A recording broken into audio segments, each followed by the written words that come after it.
Good morning friends, my name is Vijesh Pakhliwal and welcome to YouTube channel. तो आज की video हम बात करेंगे एक रिपोर्ट के बारे में, राइट, जो कि फॉरेस्ट सर्वे ऑफ इंडिया निकालता है, राइट। सो इससे क्वेश्चन डेफिनेटली एक या दो क्वेश्चन तो बनते ही हैं हर साल, बहुत ज़्यादा इंपॉर्टेंट है। तो इंडियन फॉरेस्ट रिपोर्ट जिसको बोलते हैं और FSI इसको निकालता है, राइट।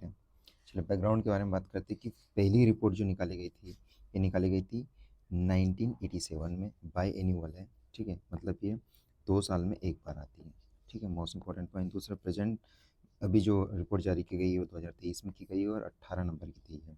इसको फॉरेस्ट सर्वे ऑफ इंडिया निकालता है, ठीक है। और फॉरेस्ट सर्वे ऑफ इंडिया की इस्टेब्लिशमेंट कहाँ पर है तो याद रखिएगा, ये देहरादून में है, उत्तराखंड में, ठीक है। और 1 जून 1981 को इसकी स्थापना की गई थी। ये किसके अंतर्गत आता है? ये ministry of environment, forest and climate change के अंतर्गत आता है, ठीक है। इसमें जो इस्तेमाल किया गया था सैटेलाइट, उसका नाम है IRS, जिसको बोलते हैं रिसोर्स सेट 2, ठीक है। और LISS 3, ये सैटेलाइट का इस्तेमाल किया गया था ताकि फॉरेस्ट का डेटा कलेक्ट कर सकें। IRS का मतलब क्या है? इंडियन रिमोट सेंसिंग, ठीक है, एक सैटेलाइट ये। और LISS का मतलब होता है linear imaging imaging self scanning sensor 3, ठीक है। दोनों फुल फॉर्म याद रखिएगा, तो छोटा मोटा पूछ सकते हैं। National forest policy of India की 1988 में आई थी। कब आई थी? याद रखना, नेशनल पॉलिसी फॉरेस्ट से रिलेटेड आई थी 1988 में। उसमें ये कहा गया था कि 33% हमारे एरिया में, मतलब भारत का जितना भी एरिया उसका 33% में हमारे फॉरेस्ट होना चाहिए, राइट। फॉरेस्ट एंड ट्री, देखिए टर्मोलॉजी याद रखिएगा। फॉरेस्ट कवर का मतलब क्या होता है कि ऑल ट्रीज, सब उसमें बोला गया था। एक ऑर्चिड का, फिर बैम्बू का या फिर पाम का, जो कि स्प्रेड होना चाहिए और of the more than 1 Hector, मतलब 1 हेक्टर से ज़्यादा वहाँ की जगह ट्रीज होना चाहिए, ठीक है। एंड जो कैनोपी होना चाहिए वो लेस देन 10% होना चाहिए। कैनोपी का मतलब होता है छाया, मतलब घने होना चाहिए वहाँ पर, ठीक है। लेस देन 10%, ठीक है, सॉरी मोर देन 10%, 10% से ज़्यादा होना चाहिए। अगर 10% से कम है और 1 हेक्टर में के एरिया से कम है तो वो फॉरेस्ट कवर में नहीं आएगा, ठीक है। अगर उसको बोला जाएगा, अगर कि वेरी डेंस फॉरेस्ट कब बोला जाएगा? जब कैनोपी डेंसिटी 70% से भी अधिक है, बहुत ज़्यादा है, तो उसको वेरी डेंस फॉरेस्ट बोलेंगे। लाइक इक्वेटर के आसपास जो होता है एकदम बहुत ज़्यादा फॉरेस्ट होते हैं, तो कैनोपी बहुत ज़्यादा होती है, ठीक है। कैनोपी इन द सेंस कि जो लाइट का पेनिट्रेशन होता है ना, वो कितना हो सकता है। अगर कम हो रहा है तो उसमें डेंसिटी कम हो जाएगी, तो कैनोपी कम हो जाएगी। और बहुत ज़्यादा कैनोपी है तो लाइट का डेफिनेटली पेनिट्रेशन होगा, कम होगा। तो वेरी डेंस फॉरेस्ट में कैनोपी बहुत ज़्यादा होती है तो लाइट का पेनिट्रेशन भी कम होगा वहाँ पर, क्योंकि बहुत ज़्यादा घने होंगे पेड़, ठीक है। मॉडरेट डेंस फॉरेस्ट किसको बोलेंगे? जिसमें 40 से लेकर 69.9% के आसपास अगर डेंसिटी है तो उसको बोलेंगे हम मॉडरेट, ठीक है, कैनोपी। इसके अंदर ओपन फॉरेस्ट किसको बोला जाता है? कैनोपी जो होता है कि उसमें कैनोपी होती है डेंसिटी 10 से लेकर 39.9 के आसपास, ठीक है। तो 3 कैटेगरी बन गई है। 10 से लेकर, एक मान लीजिए 10 से लेकर 39% तक या फिर 40% तक बोल सकते हो। फिर 40 से लेकर 69.9 तक, मतलब 70% अप्रॉक्सीमेटली, एंड ग्रेटर देन 70%। तो ये हो जाएगा सबसे ज़्यादा वाला, ये हो जाएगा मॉडरेट, और ये वाला हो जाएगा ओपन फॉरेस्ट। ट्री कवर का मतलब होता है all tree found in the area less than 1 Hector. Tree cover क्या होगा कि लेस देन 1 हेक्टर है, ठीक है। और वहाँ पे अपन ने पढ़ा था कि मोर देन 1 हेक्टर है। जब फॉरेस्ट कवर की बात करेंगे मोर देन 1 हेक्टर आएगा, और अगर ट्री कवर की बात करेंगे तो 1 हेक्टर से कम आ जाएगा, ठीक है। तो उसको ट्री कवर बोलेंगे। रिकॉर्डेड फॉरेस्ट एरिया क्या बोलते हैं कि हर all geographical area recorded as a forest in the government document. Recorded forest cover वही होगा कि कोई भी, मतलब रिस्पेक्ट ऑफ ऑनरशिप बोल रहा था कि कोई भी जोग्राफिकल एरिया है, अगर उसको रिकॉर्ड कर रखा है भारत सरकार में तो एज अ फॉरेस्ट, तो रिकॉर्डेड फॉरेस्ट एरिया के अंतर्गत आएगा। लैंड यूज़ की बात करते हैं तो कितनी हमारी ज़मीन है, तो याद रखिएगा हमारे भारत की जितनी भी जोग्राफी है, जोग्राफिकल एरिया है, उसका 42%, 89 अप्रॉक्सीमेटली 43% के आसपास जितनी भी हमारी ज़मीन है उसमें नेट्स ऑन एरिया है, मतलब इसमें खेती वगैरह होती है, बुआई वगैरह होती है, ठीक है। कल्टी कल्टीवेबल वेस्ट, मतलब ऐसी है जिसको कल्टीवेट किया जा सकता है, वेस्ट लैंड है, कर नहीं रहे उसका भी कल्टीवेशन, लेकिन किया जा सकता है, वो कितनी 3.63% के आसपास में।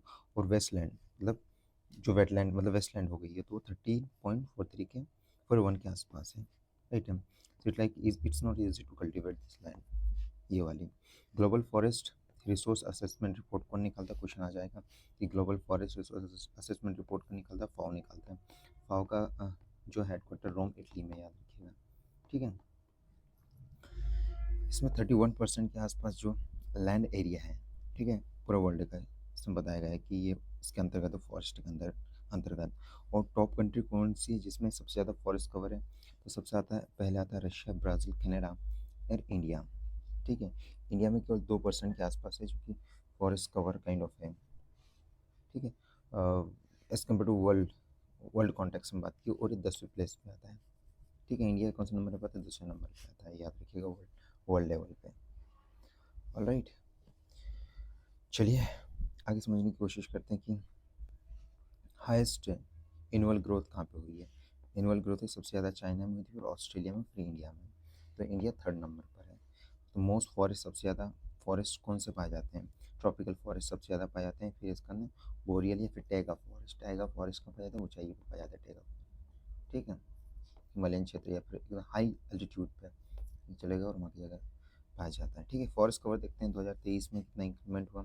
टोटल फॉरेस्ट कवर था उसमें 21.76% के आसपास है, ठीक है।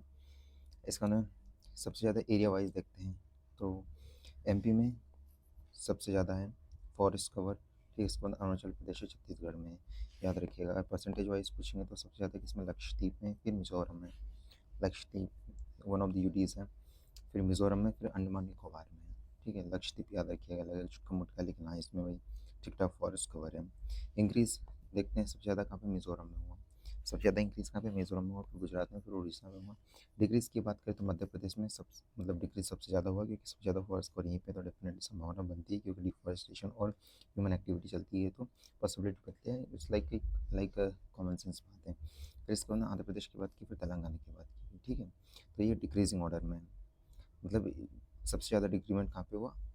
फॉरेस्ट जो कवर में, तो पहले याद रखिए मध्य प्रदेश, फिर आंध्र प्रदेश, फिर तेलंगाना में। मैक्सिमम एरिया बालाघाट में देखो, ये मध्य प्रदेश की बात की जाए तो बालाघाट में सबसे ज़्यादा फॉरेस्ट कवर होता है, फिर छिंदवाड़ा में होता है, फिर बैतूल में होता है। मैक्सिमम परसेंटेज की बात करें तो उमरिया डिस्ट्रिक्ट में, फिर बालाघाट में, और फिर श्योपुर में है। श्योपुर वही है जहाँ पे कुनो नेशनल पार्क वगैरह है, राइट है। लेटेस्ट लीस्ट एरिया देखो, सबसे एरिया सबसे कम कहाँ पर है? शाहजहाँपुर में बहुत ही कम है, उज्जैन में, आगर मालवा में, ठीक है। तो यहाँ की जगह सबसे लीस्ट फॉरेस्ट कवर है। फिर लीस्ट परसेंटेज की बात करें तो उज्जैन में, फिर शाहजहाँपुर में, आगर मालवा है। तो थोड़ा सा ही चेंज हो जाता है, यहाँ पे ध्यान रखिए, ठीक है। इधर इधर चले जाता है ये। फिर इंक्रीज देखते हैं सबसे ज़्यादा भिंड है, भिंड में सबसे ज़्यादा इंक्रीज़ हुआ। फिर इतना रतलाम में हुआ। और डिक्रीज़ में बात करते हैं तो सबसे ज़्यादा दमोह में मध्य प्रदेश में, दमोह में सबसे ज़्यादा हुआ। फिर सागर में। तो इंडिया लेवल में बात करें तो सबसे ज़्यादा फॉरेस्ट कम कहाँ पर हुआ? तो मध्य प्रदेश में हुआ। अगर एमपी में बात करें सबसे ज़्यादा कहाँ पे हुआ? तो दमोह में हुआ, ठीक है। फिर इसका ना सागर में हुआ। ट्री कवर की बात करें इंक्रीमेंट वगैरह, तो ट्री कवर है वो कितना? 3.41% के आसपास है, ठीक है। एरिया महाराष्ट्र में सबसे ज़्यादा है, फिर राजस्थान में, उत्तर प्रदेश में, ठीक है। ट्री कवर की बात करें तो महाराष्ट्र में, लेकिन फॉरेस्ट कवर की बात करेंगे तो मध्य प्रदेश में। ये पॉइंट याद रखिएगा। तो महाराष्ट्र, फिर राजस्थान, फिर उत्तर प्रदेश। परसेंटेज की बात करेंगे तो छत्तीसगढ़ में सबसे ज़्यादा है ट्री कवर की बात करेंगे तो, ठीक है। परसेंटेज की। और मैक्सिमम परसेंटेज यहाँ पे अपन बात कर रहे थे तो लक्षद्वीप में है, ठीक है, याद रखना। और इसकी बात करें तो एरिया वाइज बात करेंगे तो ये छत्तीसगढ़ में ट्री कवर इंक्रीज़ हुआ है 18.58% के पास, फिर दिल्ली में, फिर केरला में, ठीक है। इसके अलावा देखते हैं हम आगे और समझने की कोशिश करते हैं। ये है इंक्रीज दी छत्तीसगढ़। छत्तीसगढ़ में इंक्रीमेंट हुआ है सबसे ज़्यादा, फिर राजस्थान में, फिर उत्तर प्रदेश में। फिर increase in tree cover 21 state में, यूटीज़ में हुआ। ट्री एंड फॉरेस्ट दोनों कवर पूछा जाता है कभी कभी, तो ट्री कवर कितना है? तो ट्री कवर अगर पूछा जाता है तो 25.17% के आसपास है, याद रखिएगा। मध्य प्रदेश में इतना है, याद तो रहेगा नहीं, बट पता होना चाहिए। फिर अरुणाचल प्रदेश में ये छत्तीसगढ़ में इतना इंक्रीज़ हुआ, उत्तर प्रदेश, फिर उड़ीसा में हुआ। फिर रिडक्शन की बात करें तो मध्य प्रदेश में इतना कम हुआ। फिर इसके अंदर कर्नाटक और लद्दाख में। ये ट्री एंड फॉरेस्ट दोनों की बात मिला के की जा रही है। मैनग्रोव बहुत इंपॉर्टेंट है, याद रखिएगा। मैनग्रोव का सबसे ज़्यादा क्या हुआ? देखिए, डिक्रीमेंट हुआ 0.15% के आसपास, ठीक है। तो 4,991 में 4,991 स्क्वायर किलोमीटर के आसपास कम हुआ है, रिडक्शन हुआ, ठीक है। अब 7.34 किलोमीटर स्क्वायर के आसपास। एरिया वेस्ट बंगाल में सबसे ज़्यादा है मैनग्रोव फॉरेस्ट, फिर गुजरात में। एरिया वाइज करें तो वेस्ट बंगाल में, फिर गुजरात में, अंडमान निकोबार में, आंध्र प्रदेश, फिर महाराष्ट्र में। डिक्रीज़ की बात करें तो गुजरात में हुआ डिक्रीज सबसे ज़्यादा, ठीक है। फिर इसके अंदर 24 जुलाई को इंटरनेशनल मैनग्रोव डे बनाया था, 26 जुलाई को, सॉरी, और मैंग्रो डाइवर्सिटी इंडिया 46 नंबर पे आती है। इंडिया के पास इंडिया थर्ड पे आती है, 46 मैंग्रो स्पीशीज पाई जाती है। ठीक है, इंडिया याद रखिएगा। भितरकनिका जो उड़ीसा में पाया जाता है, इसको मैंग्रो जेनेटिक पैराडाइज बोला जाता है, उड़ीसा का भितरकनिका याद रखिएगा। फॉरेस्ट फायर के बारे में बात करें तो हाईएस्ट सबसे ज़्यादा फॉरेस्ट फायर अगर लगी है इंडिया में 2023-24 में तो उत्तराखंड में लगी, फिर उड़ीसा में लगी, फिर छत्तीसगढ़ में रखी है। और हाईएस्ट अगर मध्य प्रदेश की बात करते हैं तो रायसेन में, और लोवेस्ट अगर रखते हैं तो निवाड़ी जिला है मध्य प्रदेश का। कार्बन स्टॉक की बात करते हैं, मतलब कार्बन कितना सोख कर रख सकता है। Total amount of carbon stored in various form of specific area में इतना होता है। ठीक है, टन्स इंक्रीज हुआ जो कि अच्छी बात है।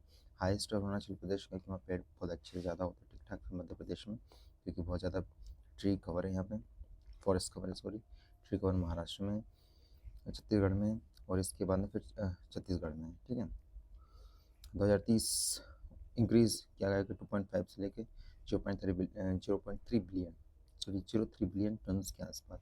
बैम्बू के बारे में बात करते हैं, हाईएस्ट एरिया मध्य प्रदेश में, फिर अरुणाचल प्रदेश में, फिर महाराष्ट्र में। हाईएस्ट इंक्रीज देखते तो अरुणाचल प्रदेश से ज़्यादा, फिर महाराष्ट्र में। हाईएस्ट डिक्रीज देखते तो कर्नाटक में डिक्रीज हुआ बैम्बू का, फिर मणिपुर में। अदर फैक्ट देखो, ग्रोइंग स्टॉक अरुणाचल प्रदेश में कि बढ़िया से ग्रो स्टॉक बढ़ा है, फिर उत्तराखंड में, फिर छत्तीसगढ़ में है। City with highest forest cover देखो, हाईएस्ट फॉरेस्ट कवर देखते दिल्ली में सबसे ज़्यादा फॉरेस्ट कवर है सिटी की, in terms of the city. फिर मुंबई, फिर बेंगलुरु है। इसका highest tree volume in the forest देखते हो, टीक सबसे ज़्यादा होता है। Highest tree outside the forest mango, ठीक आम का पेड़ होता है, नीम का होता है। ये सब बात की है। और इसमें लगा 8 स्टेट एंड यूटीज मिला के बात की थी, more than 75% forest cover 8 state और यूटीज को मिला के होता है। 3 डिस्ट्रिक्ट में मतलब मोर देन 50%, 3 एक ऐसे डिस्ट्रिक्ट है जिसमें 50% से भी ज़्यादा फॉरेस्ट है। ठीक है, मोर देन 33% फॉरेस्ट, मतलब जो 33% की बात की गई थी 1988 की जो नेशनल फॉरेस्ट पॉलिसी, लेकिन 3 ऐसे डिस्ट्रिक्ट है जहाँ पे 50% से भी अधिक है। ठीक है, so that's all for today, thank you for watching this video, have a nice day.